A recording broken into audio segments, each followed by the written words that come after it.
Donc, c'est notre sujet principal, le musée de Sohag, qui célèbre ses 4 ans depuis son inauguration.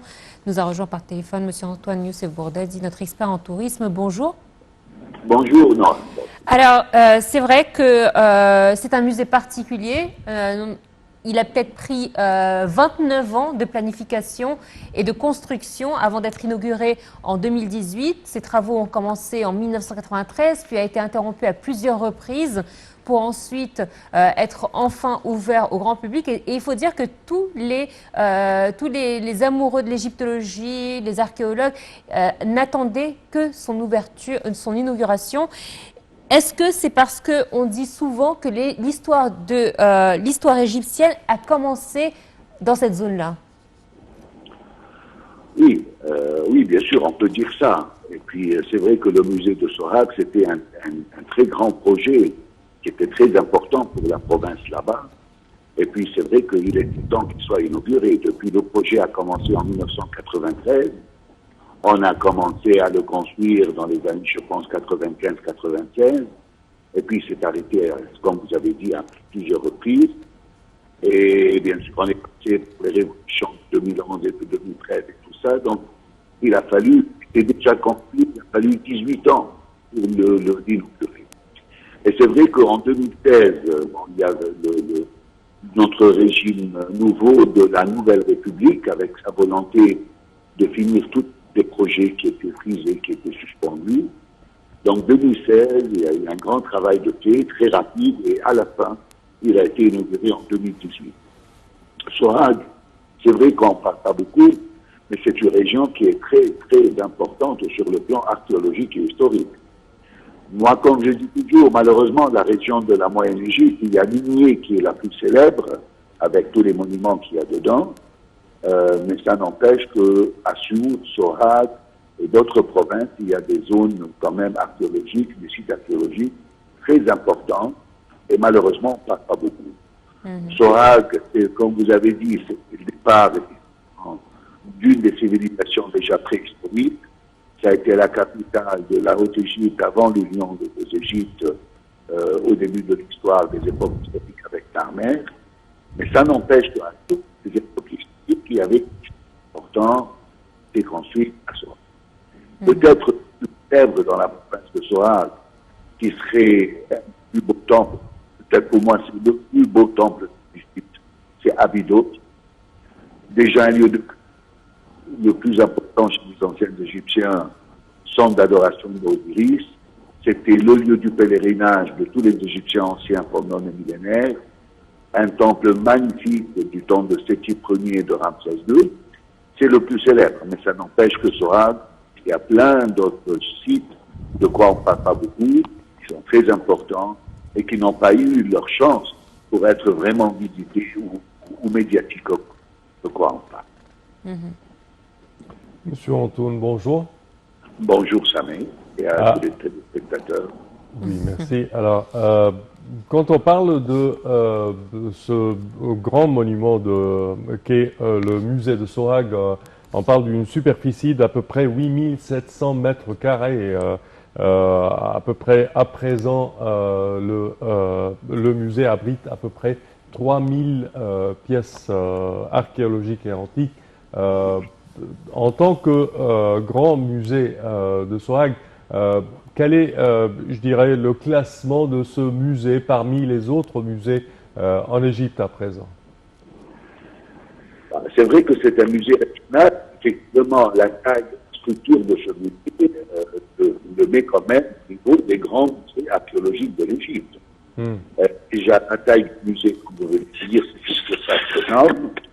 Deuxièmement, le bâtiment en lui-même est très beau, il était un peu inspiré du temple d'Abydos. L'emplacement du musée sur la rive est de Sohag, cette région qui s'appelle emplacement loin du Nil, un magnifique emplacement avec des jardins. Les pièces sont exposées très bien mises en valeur. Vraiment, c'est une merveille ce musée. Et ce qui lui donne son importance, c'est que malgré que c'est un musée régional, mais il y a dedans ces 3000 objets exposés et un peu un panorama de l'Égypte. dès la préhistoire jusqu'à les époques musulmanes chrétiennes et musulmanes et même contemporaines. Alors, Donc, sur le plan éducatif, ça fait vraiment un panorama très important. Et ce qui est aussi un côté qu'on ne trouve pas beaucoup dans les musées d'antiquité égyptiens, c'est qu'il y a une grande partie de ce musée qui décrit un peu le quotidien des Égyptiens. Donc, il y a des galettes de pain, il y a la cuisine égyptienne ancienne, il y a le tissage, vraiment des affaires manuelles, de quoi on n'a pas beaucoup dans les grands musées. Alors, comme vous l'avez dit, il est situé dans un endroit privilégié, donc sur la rive orientale, mais aussi, il a une particularité, c'est qu'il fait des clins d'œil, des sortes de clins d'œil sur les croyances des anciens Égyptiens. Par exemple, alors je n'ai pas eu la chance malheureusement de visiter ce musée, mais j'imagine que vous allez me corriger sur mes informations. Il y a une échelle mobile pour descendre au rez-de-chaussée et au monde inférieur, donc ça fait référence au monde inférieur, et c'est l'idée de la résurrection et de l'éternité chez les anciens Égyptiens, pardon. Et c'est l'histoire également du pèlerinage dont vous avez mentionné il y a quelques instants à Abydos. Donc on a des sortes de clins d'œil qui font référence à des croyances anciennes. Vous avez tout à fait raison, Nora. Le musée consiste donc d'un sous-sol, où l'accès au sous-sol donc avec un escalateur, avec un tapis roulant qui descend. C'est vrai, donc, quand ils sont dans un monde intérieur. Et c'est là où on a un peu des objets donc, de tombeaux, des objets funéraires.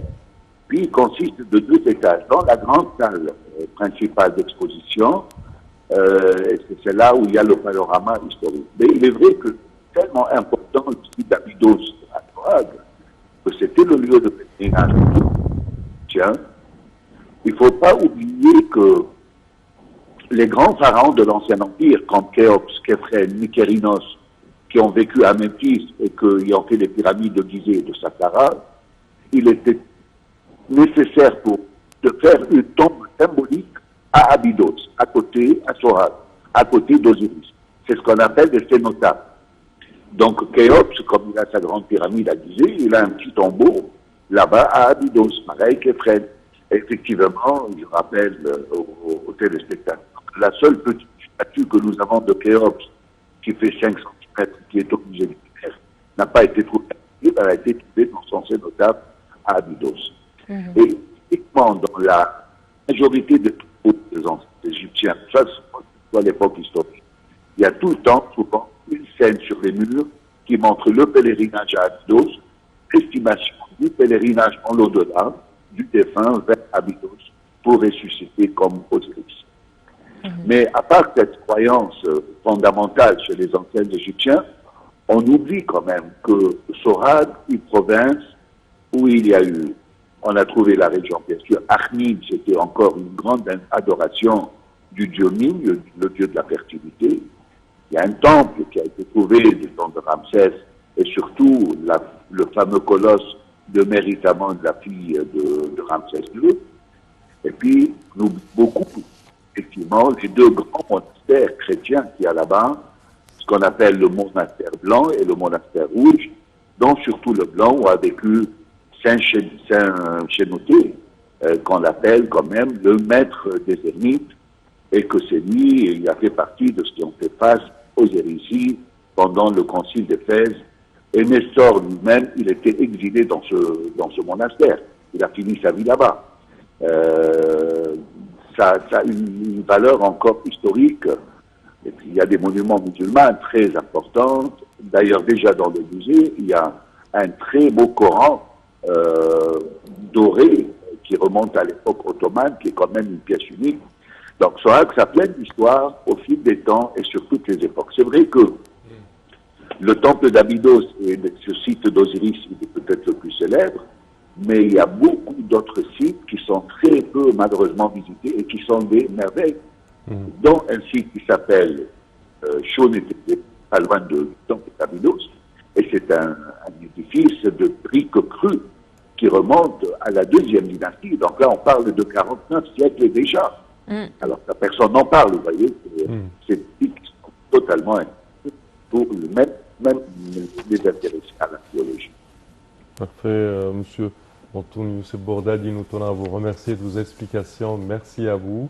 Et au terme de cette édition, chers téléspectateurs, nous tenons à vous remercier d'avoir été des nôtres. Et je tiens également à remercier ma collègue Nora. Merci à toi, Sam. Vous avez pu constater donc notre édition aujourd'hui parler du musée de Sohag. Encore une fois, comme vient de nous le dire notre invité, c'est une perle de l'archéologie égyptienne et de